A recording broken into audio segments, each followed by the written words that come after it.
Hey everybody, Jamie Stokes from Royal LePage. I'm going to talk about the new interest rate today. So, we've had a few interest rate hikes here in Canada. I know the most recent one was just released, and we're looking at 0.75%, which is pretty big. I would say that's fairly aggressive. The most aggressive that they've done yet has been 1%. So they need to try and get a handle on inflation here. But there was also an article today that said that Trudeau is punishing homeowners because of out of control spending. I mean, that's an opinion piece, but it was in the Toronto Sun today. Now, I want to discuss how this is going to impact things. First of all, we know that housing is pretty unaffordable, especially in my market in the GTA here, unless you've got a double income and you're making probably $200,000 a year each or something like that. You're probably not going to be able to afford a home unless you've got a very large down payment. You need to have a really good career here in order to afford to buy a home in Toronto. So the mortgage increase, that's at least the third one that we've had recently, and this is going to cause some problems, as I've mentioned in my past videos. We know that the cost of living is going up. We know that utilities, food, everything is going up. Now we're looking at higher interest rates here. What is that going to do to a lot of Canadians? I read a statistic in the paper a few years ago that the average Canadian is pretty much one paycheck away. They said approximately 80% of Canadians were within $200 a month of either going bankrupt or not being able to pay their bills. So I know, talking to people, this is a pretty common situation here for Canadians. Now you're adding higher. I mean, rents are still way up there, and now you're adding. Mortgage payments are also going up. So there's no relief in sight. Nobody's saying that things are going to even out or slow down or anything like this. They're talking. There's a few places that are talking about the next mortgage rate increase. Now, I said in one of my past videos that this is going to continue on for a while, probably into next year. We know that we've got war going around. We've got global supply chain issues. Like I said, the cost of living, everything's going up. So what is this going to do? Well, I made a video recently talking about when the best time to sell your home is in the current market. I had a few clients who were interested in selling, but they said that they wanted to hold out for the spring market. In this video, I discussed how the spring market, there's more inventory on typically. I mean, that's everybody's best time to sell. The sun's out and people are getting their natural vitamins in these things, making them excited. The seasonal months are over. We're done with winter. And they want a fresh change here, so they don't want to do that while their kids are in school typically. Summertime is also another good time for people to sell because their kids are out of school. Nobody wants to move during winter, although I do have some pretty good home sales during winter as well. The problem here is the unaffordability. I mean, what are your monthly payments? If you go online, look up a mortgage calculator. You can go onto my website, jamiestokesrealestate.com, and look up a mortgage calculator there. Put in your down payment, your amortization period, and it'll give you your monthly payment. Now, on a $500,000 house, you're looking at probably around $3,000 a month, which, a lot of people are paying this for rent in the first place. Deposits are a big thing. The government's also talked about helping out with first-time home buyers, but I mean, we've seen this in the past. There's no real solid plans here, so I'm kind of concerned for where this is going to leave people and where this is going to leave the housing market.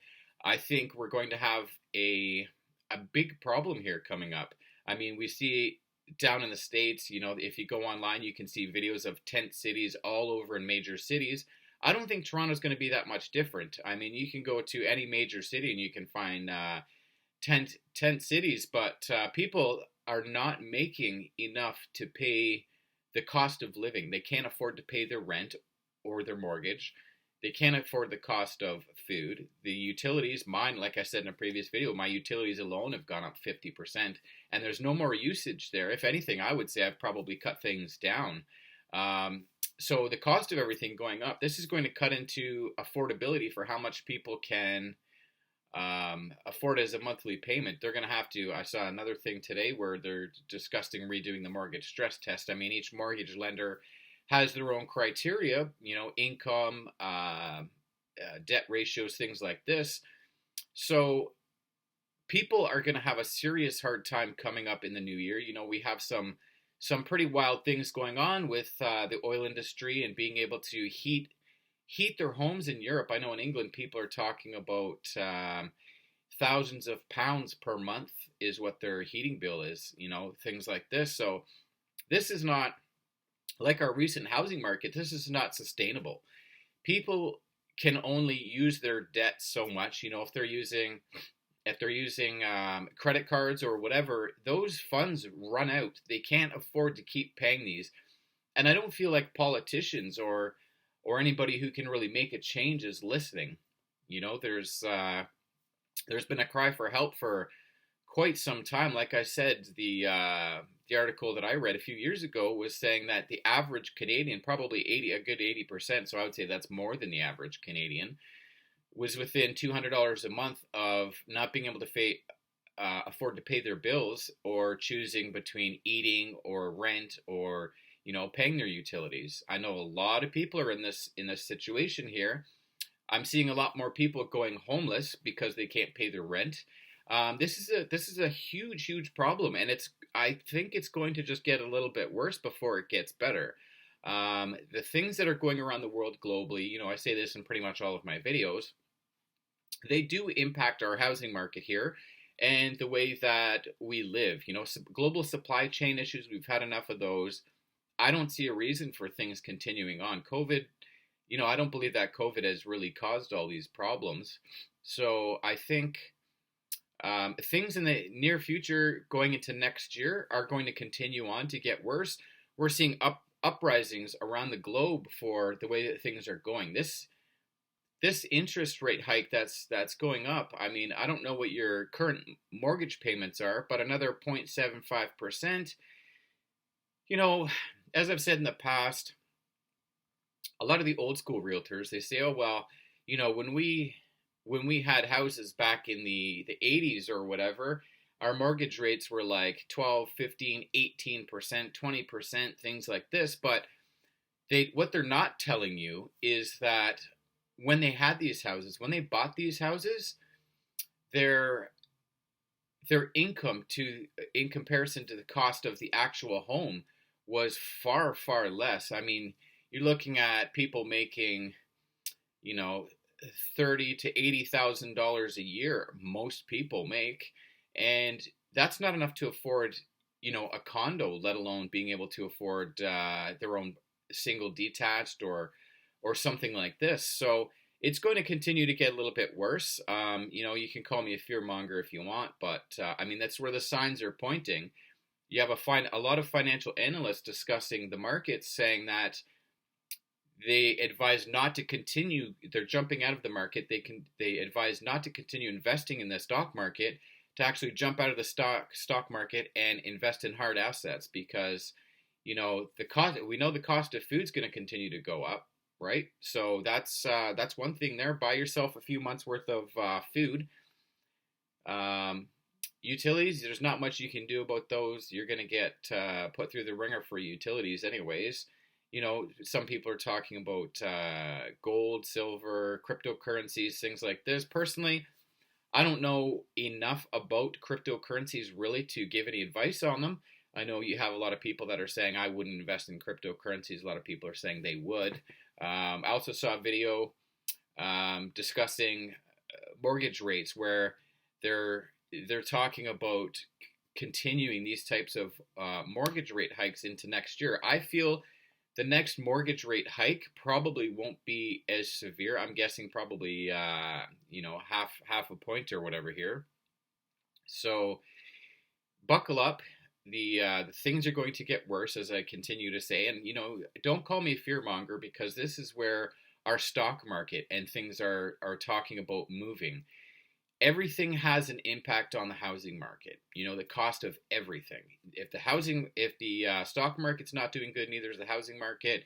The stuff that's going on in England, in Europe right now, those are all impacting stuff that's going on in China, the Evergrande thing. That's been going on for quite some time now. I mean, they're bulldozing project things. They're housing, the way that they were investing in housing in China, building it the way that they were, that's all crumbling. It's all falling apart. They're bulldozing buildings.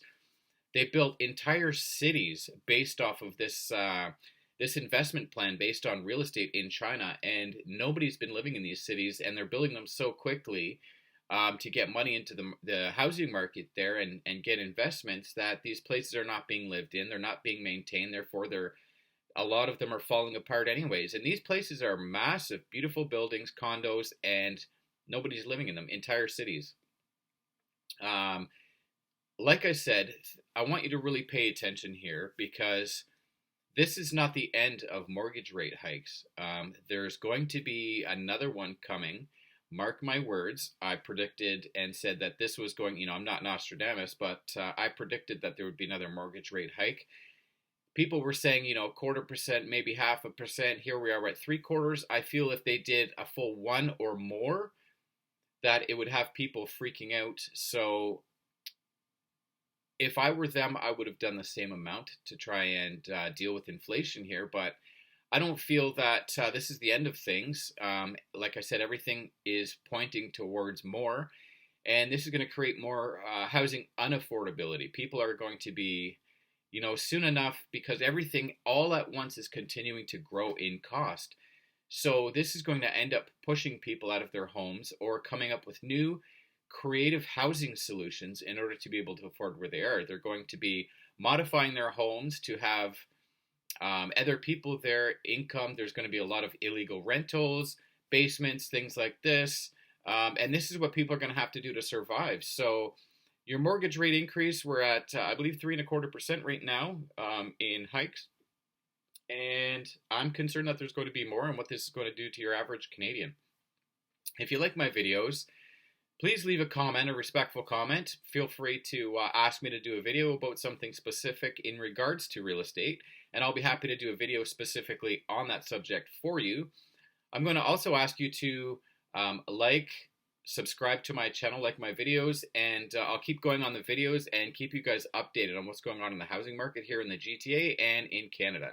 Take care for now, and I'll see you in the next video. Don't forget to subscribe.